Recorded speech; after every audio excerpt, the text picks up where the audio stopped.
రికగ్నైజ్డ్లో fake అటెండెన్స్కు panchayat కార్యదర్శుల శ్రీకారం. టెక్నాలజీలో ఇస్రో సైంటిస్టులను మించిపోయిన వైనం. నల్గొండ అపార్ట్మెంట్ కాంటెస్టెడ్ అభ్యర్థి గోలి సైదులు ఆరోపణనంట. మరి మొత్తం మీదనైతే టెక్నాలజీలో ఇస్రో సైంటిస్టులను కూడా మించిపోతున్నట. ఇక్కడనేమో ముఖ్యమంత్రి రేవంత్ రెడ్డి ఫోటో అప్లోడ్ చేసిరు. ఇక్కడనే ఈ పెద్ద మనిషి ఏం చేసిండు? ఇక ఈ వేరే ఏవో ఫోటో. ప్రభుత్వ ఉద్యోగులు విధి నిర్వహణలో సమయ పాలన పాటించాలని రాష్ట్ర ప్రభుత్వం టెక్నాలజీ పరంగా ఫేస్ రికగ్నైజ్డ్ అటెండెన్స్ విధానం అమల్లోకి తీసుకొచ్చిన విషయం తెలిసిందే. ఇట్లా తెచ్చిందో లేదో అట్లా తమ టాలెంట్ను చూపిస్తున్నారట.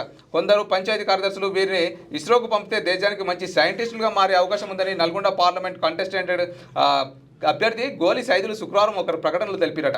నల్లగొండ జిల్లా గుర్రంపోడు మండల పంచాయతీ కార్యదర్శుల నల్గొండ పట్టణంలో ఉంటూ విధులకు హాజరు కాకుండానే వేరే వారి ఫేస్తో అక్కడ విధులకు హాజరైనట్లుగా ఫేస్ రికగ్నిషన్ ద్వారా అటెండెన్స్లు వేసుకుంటున్నట్టు బహిర్గతమైందన్నారు. ఇక ఇలాంటి వారిని మొదట్లోనే ఇక పసిగట్టి కఠిన చర్యలు తీసుకోకపోతే ప్రభుత్వ విధానాలను పూర్తిగా తుంగలో తొక్కేస్తారని ఆవేదన వ్యక్తం చేస్తున్నాడు. ఇక్కడ ఏం చేసిందంటే అక్కడ ఉన్నటువంటి ఏదైతే అందుబాటులో ఉన్నటువంటి వ్యక్తి యొక్క ఫోటోను అప్లోడ్ చేసి డైలీ ఆ వ్యక్తి యొక్క ఫోటోతోనే ఏమంటారు అటెండెన్స్ అప్లోడ్ చేస్తారంటే అది ఇంటి దగ్గరే ఉంటారు. ఇక ఫోన్ చేసి జర అటెండెన్స్ అంటే కథం పోయి అటెండెన్స్ చేస్తారనమాట. అంటే ఇప్పుడు వీళ్ళ కోసం ఎంత టెక్నాలజీ తీసుకొచ్చినా కానీ మళ్ళీ దీనికి మనకు వీళ్ళకు ఇంకొక అడ్డుదారి చూస్తారు.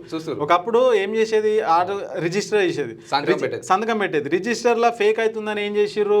ఫింగర్ ప్రింట్ పెట్టారు. ఫింగర్ ప్రింట్ పెడితే ఏమవుతుంది? ఈ ఫింగర్ ప్రింట్ కూడా ఫేక్ చేసి పెట్టిరు. ఇంకోళ్ళు ఏం చేసారు? ఐడి కార్డు ఉంటుంది కదా, ఇట్లా స్కాన్ చేసే పెడతారు. దాన్ని కూడా స్కాన్ చేసి వేరే వాళ్ళకి ఇచ్చి ఐడి కార్డు పెట్టలేదు చూస్తారు. ఇక అట్లా కాదు ఇట్లా కాదు అని చెప్పేసి ఇక ఫేస్ అంటే ఫేస్ మనం వస్తేనే మనకు హాజరు పడుతుందని చేసారు.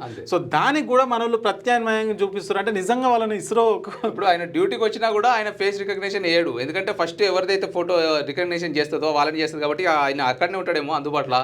ఇక ఆయన డ్యూటీకి వచ్చినా కానీ జర వేసిపోయి అటెండెన్స్ అంటే కథం. నిజంగా ఇలాంటి వాళ్ళని ఇస్రోకి పంపాలి. ఎందుకంటే అంత నాలెడ్జ్ ఉన్న వాళ్ళకి మరి ఇక్కడ ఉంచడం కూడా కరెక్ట్ కాదు.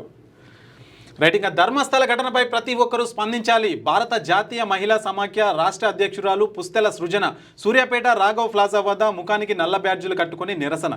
ఇటీవల కర్ణాటక రాష్ట్రంలో ధర్మస్థల పుణ్యక్షేత్రంలో వెలుగులోకి వచ్చిన ఘటన సమాజాన్ని తీవ్రంగా కలిచివేస్తుంది. దీనిపై ప్రతి ఒక్కరు స్పందించాలని భారత జాతీయ మహిళా సమాఖ్య రాష్ట్ర అధ్యక్షురాలు పుస్తెల సృజన అన్నారు.